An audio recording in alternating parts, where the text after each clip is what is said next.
Ini ya, jadi setelah kami teman-teman pansus datang dan melihat sekilas terkait masalah RAB dan lain sebagainya, jadi sebetulnya kontrak ini kan habis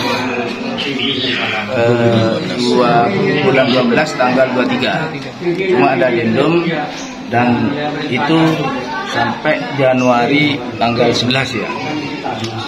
Nah, kalau berdasarkan addendumnya seperti itu, mestinya ini sudah 100%. Tapi pada kenyataannya pekerjaan ini masih ada beberapa pekerjaan yang belum terselesaikan, termasuk instalasi listriknya, terus belum nyala ya. Mestinya ini masuk di bagian kontrak. Sehingga menurut pemahaman kami pansus nanti teman-teman akan rapat juga menyikapi masalah ini, beberapa temuan-temuan yang telah ditemukan nanti kita bahas. Mungkin kita akan mengundang pihak ketiga dan masuk dari beberapa masyarakat di sini bahwa pada saat hujan terjadi kebocoran-kebocoran ini kan perlu ada tindakan kalian masih dalam pemeliharaan. Tapi yang terlebih penting itu kalau kita lihat kontrak, karena ketika di luar melewati batas kontrak ini kan ada diberlakukan denda yang 100.000 per hari. Nah, denda ini sampai 11 Januari.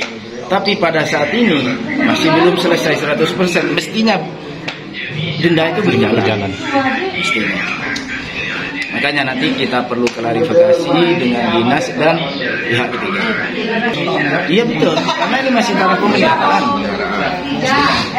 Kalau itu wajar, pemeliharaan itu kan memang harus dilakukan sampai nanti selesai pemeliharaan. Tapi yang terpenting sekarang itu addendumnya tanggal 11 dinyatakan selesai 100%, tapi pada kenyataannya sampai saat ini belum 100% pekerjaannya.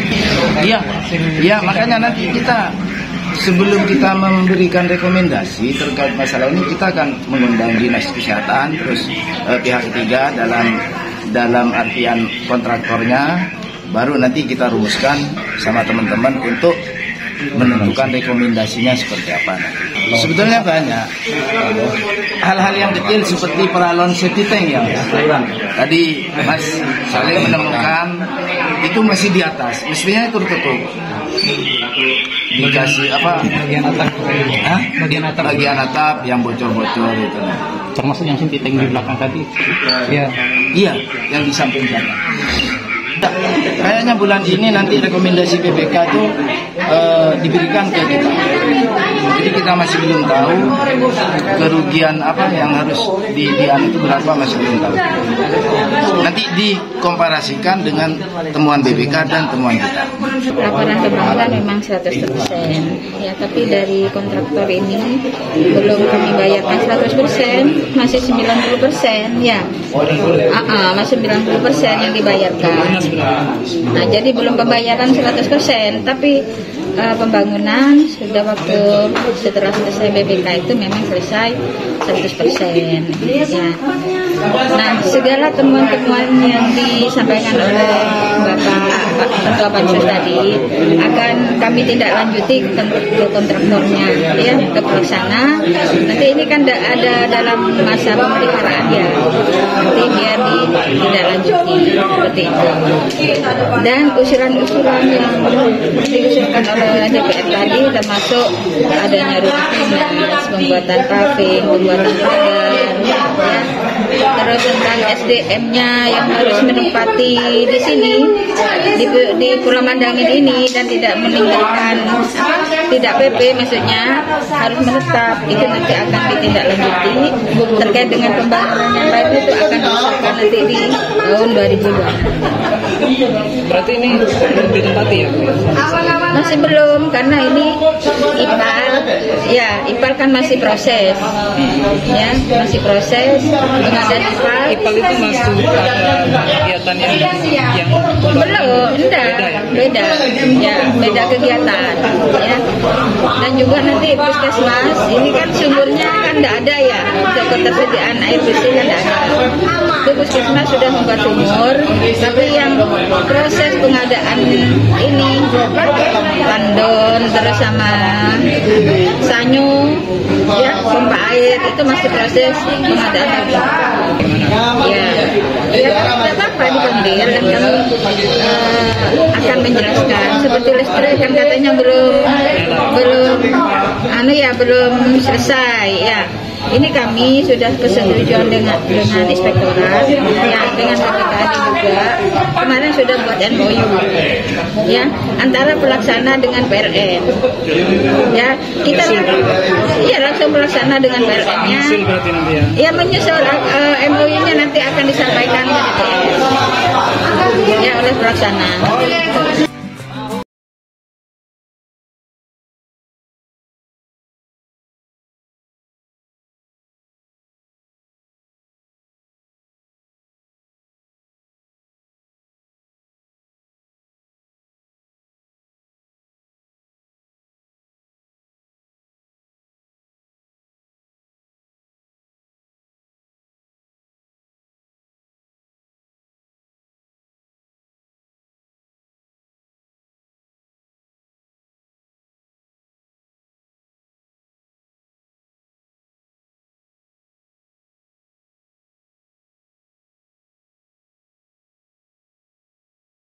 Lokasi pembangunan lapangan sepak bola dengan pagu anggaran 2,4 miliar, gitu kan.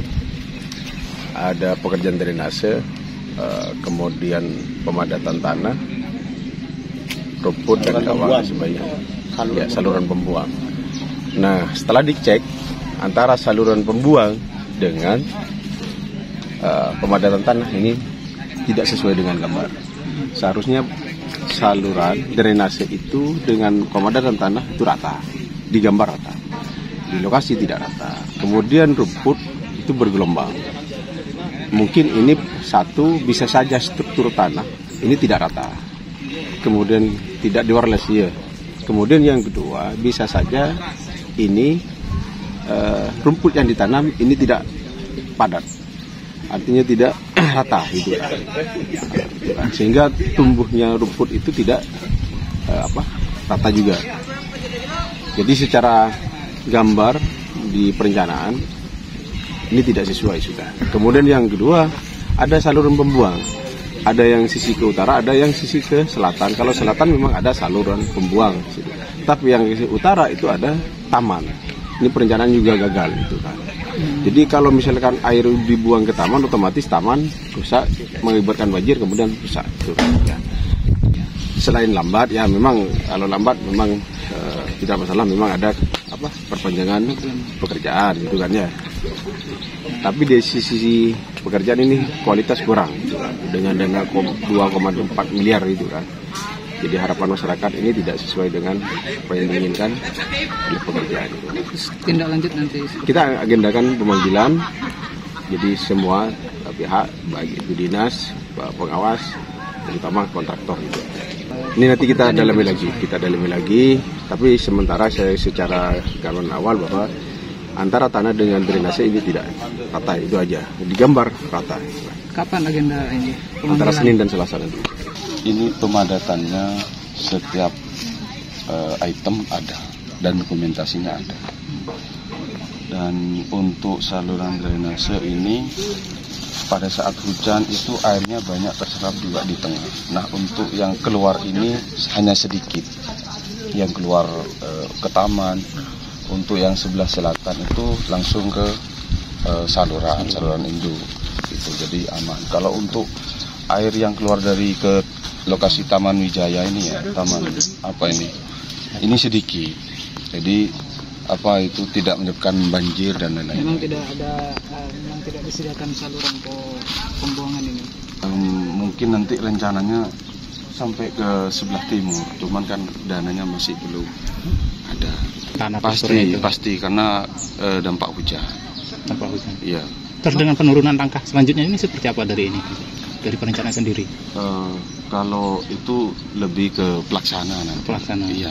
Kalau tidak sesuai, setiap hari saya ada konsultan pengawas. Jadi setiap langkah ada pengawas. Setiap item ada pemadatan. Menurut informasi pengawas, ini bukan jalan. Kata Pak Dewan tadi, kok enggak yang vibrator yang Yongguta? Emang enggak pakai itu. Enggak. Karena tekstur untuk lapangan dan jalan itu beda. Kalau jalan betul-betul padat, gitu. Adapun penurunan, ya menurut saya kami sudah menyesuaikan dari awal, gitu. Sesuai dengan yang perencanaan ya. Bahkan di media terakhir untuk media tanah itu ditarik garis per kotak itu rata. Per kotak itu ditarik garis per tarik benang itu diratakan semua gitu. Pengawas ketat, betul, nggak ada main saya sama pengawas. Diperkirakan kenapa itu ada penurunan atau tanah tidak rata itu karena kan sudah dilakukan tarik garis tadi. Kalau menurut saya sih, kalau penurunannya nggak signifikan menurut saya. Memang ini nggak ngikuti Yudit. Memang nggak di atasnya Yudit. Digambar begitu? Iya. Ini menurut pengawas, saya hanya melaksanakan. Datangkan bahan, datangkan ini.